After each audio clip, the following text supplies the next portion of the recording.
வணக்கம், welcome to mango city kitchen. இன்றைக்கி நம்ம பார்க்க போகிறது எங்களுடைய கிருஷ்ண ஜெயந்தி கொண்டாட்டம். நான் போடுற கிருஷ்ணர் பாதம் ரொம்ப அழகாக இருக்குன்னு எல்லோரும் சொல்லுவாங்க. ரொம்ப நேச்சுரலாக இருக்கும் பார்க்குறதுக்கு. இதை எப்படி போடுறதுன்னு நான் ஏற்கனவே வீடியோ போட்டிருக்கேன். டிஸ்கிரிப்ஷன் பாக்ஸில் லிங்க் கொடுக்குறேன். நீங்களும் அது போல் பார்த்து கற்றுக்குங்க. கிருஷ்ணருக்கு என்னென்ன பிரசாதம் பண்ணியிருக்கேன்னு வீடியோவில் போய் பார்க்கலாம் வாங்க. சாமிக்கு வெண்ணெய் எடுத்து வச்சுருக்கேன். இது தயிர், இது பால் எடுத்து வச்சுருக்கேன். அவள் காரத்தாளிப்பு செய்யறதுக்கு ரெடி பண்ணி வச்சுருக்கேன். இங்கே அவள் இனிப்பு ரெடி பண்ணிகிட்ருக்கேன். இதில் கொண்டக்கடலை வேக வச்சுருக்கேன். இப்போ அவள் காரம் தாளிக்க போகிறேன்.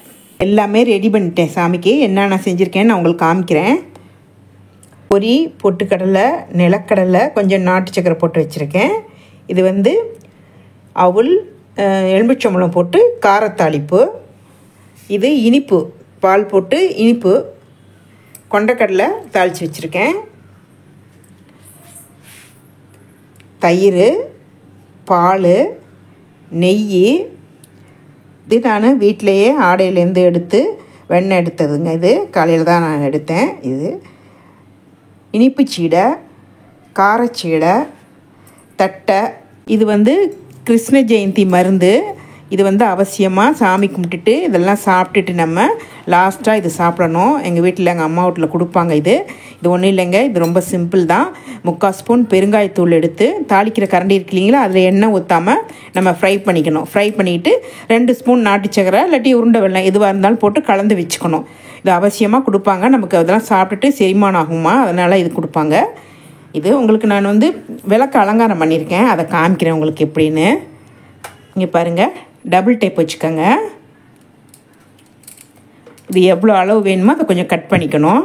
இந்த பாருங்கள், கட் பண்ணி ஒட்டி வச்சுருக்கேன். நான் பட்டையாக ஒட்டலாம். நான் அதை 2ஆக கட் பண்ணிக்கிட்டேன். 2 விளக்குக்கு வேணும் இல்லையா, அதுக்காக ஒரு பட்டை எடுத்து 2ஆக கட் பண்ணி 2 சைடு ஒட்டிக்கிட்டேன். இப்படி தான் நம்ம ஒட்டிக்கணும். இங்கே பாருங்கள், ஒரு சைடு ஒட்டிடுச்சு, ஒரு சைடு ஒட்டாமல் இருக்குது. இதை நான் எப்படின்னு காமிச்சிருக்கேன் பாருங்கள். அலங்காரம் பண்ணிட்டு தான் நம்ம பொட்டு வைக்கணும்.